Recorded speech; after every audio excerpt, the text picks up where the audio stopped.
তোমার দাদা ভাই আছে তো বাড়িতে আছে, তোমাদের তো বললাম টিফিন নিয়ে এসছে, টিফিন খাওয়া দাওয়া হলো। আর কি বাজার নিয়ে এসছে দেখি, বাজার কিচ্ছু ছিল না, একটা বাজার ছিল না। বলে দিয়েছি যা যা আনতে হবে আনবে, গিয়ে এনেছে বাজার। বাবা অনেকটা, এতটা উচ্ছে এলে উঁচু উঁচু পেকে যায়, এত আনে নাকি? 100-150 আনলেই হয়ে যায়। এই দেখো উচ্ছে এনেছে, দেখো কতটা উচ্ছে এনেছে, এত কেউ উচ্ছে আনে? কতটা উচ্ছে এনেছে। চিচিংয়ে বললাম একটা নেবে, নিয়েছে 3টে। ও সবসময় না যেটা বলবে সেটা বাইরে কথা বলে কাজ করি। এই দেখো 3টে চিচিংয়ে নিয়েছে। আচ্ছা কাঁচা লঙ্কা আছে, কাঁচা লঙ্কার কথা কিন্তু বলিনি, তাও নিয়ে এসছে কাঁচা লঙ্কা। আর বলো কীরকম উল্টো পাল্টা বাজার করে, যেটা আনতে বলবো না সেটাও নিয়ে আসে।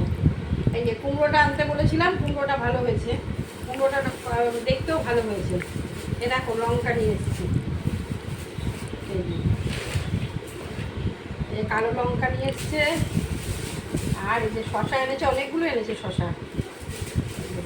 শশা একটু ঠাকুর যা তুলে রাখলে হতো, কিন্তু আমি তো হাতটা না ধুয়ে কাজ খেয়ে নিয়েছি। আর এই যে গাঠি কচু আমি আনতে বলেছিলাম, গাঠি লাউ আনেনি, যেটা আনতে বলেছিলাম সেটা আনেনি। লাউটা আনেনি, অথচ নিয়ে এসছে কাঁচা লঙ্কা, যেটা বলেছি সেটা নিয়ে আসেনি। ঠিক আছে বন্ধুরা, এই যে শশা এনেছে, এই যে কুমড়ো, কালো কালো কাঁচা লঙ্কা।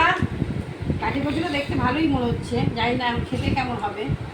আর এই হচ্ছে চিচিঙ্গে। এই বাজার হয়েছে আজকে, বুঝেছো বন্ধুরা?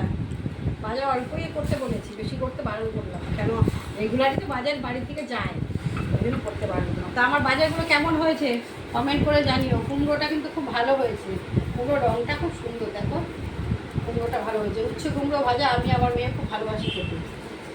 যাই হোক তোমাদের দেখিয়ে দিলাম ছোট্টখাট্টো বাজার, সামান্য বাজার তোমাদের সাথে একটু শেয়ার করলাম। তোমার দাদাভাই যেহেতু করেছে তাই করলাম, মানে আমি তো করি বেশি। চলো বন্ধুরা টাটা, রান্না করতে যাই।